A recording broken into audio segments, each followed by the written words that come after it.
ಬೆಂಗಳೂರಿನಲ್ಲಿ ಇತ್ತೀಚೆಗೆ ಕ್ರೈಮ್ ಅನ್ನೋದು ವಿಪರೀತ ಆಗ್ತಾ ಇದೆ. ಬೆಂಗಳೂರು ಒಂದೇ ಅಲ್ಲ, ಎಲ್ಲ ಕಡೆ ರಾಜ್ಯದಲ್ಲಿ. ಸೊ ಈ ಥರ ಕ್ರೈಮನ್ನು ತಡೆಯೋದಕ್ಕೆ ಪೊಲೀಸರು ಈಗ ಇನ್ನಿಲ್ಲದ ಹೊಸ ಕಾನೂನುಗಳನ್ನು ತರ್ತಾನೆ ಇದ್ದಾರೆ. ಆದರೂ ಕ್ರೈಮ್ಗಳು ಮಾತ್ರ ಬೇರೆ ಬೇರೆ ರೂಪದಲ್ಲಿ ನಡೀತಾನೆ ಇರ್ತವೆ.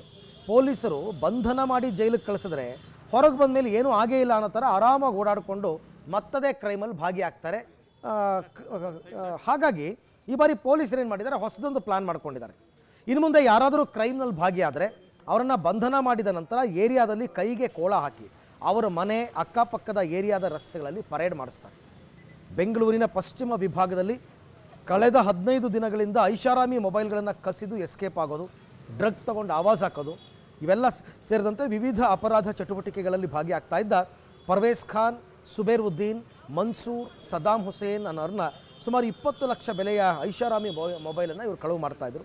ಈ ಸಂಬಂಧ ಕಾರ್ಯಾಚರಣೆಗಿಳಿದ ಪೊಲೀಸರು ಇವರನ್ನ ಬಂಧಿಸಿ ಜೆ ನಗರದ ಅವರದ್ದೇ ಏರಿಯಾದಲ್ಲಿ ಪರೇಡ್ ಮಾಡಿಸಿದ್ದಾರೆ. ಬಟ್ ಬಿ ಕೇರ್ಫುಲ್, ಪೊಲೀಸರು ಈ ಥರ ಮಾಡೋದ್ರಿಂದ ಅವ್ರಿಗೆ ಇನ್ನೂ ಅಡ್ವಾಂಟೇಜು ಆಗುತ್ತೆ.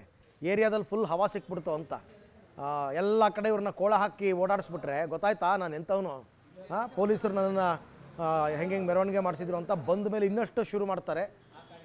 ಮಾನ ಮರ್ಯಾದೆ ಇರೋರು ಹೆದರ್ಕೋತಾರೆ ಅಷ್ಟೇ. ಬಟ್ ಇವರು ಅದನ್ನೆಲ್ಲ ಬಿಟ್ಟು ನಿಂತಿರ್ತಾರಲ್ಲ ಅಂಥವ್ರಿಗೆ ಏನು ಹೇಳ್ತೀರಾ?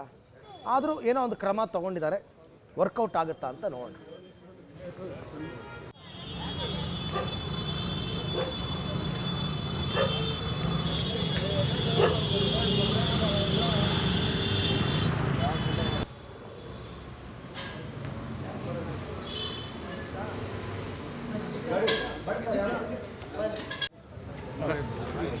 Sir side sir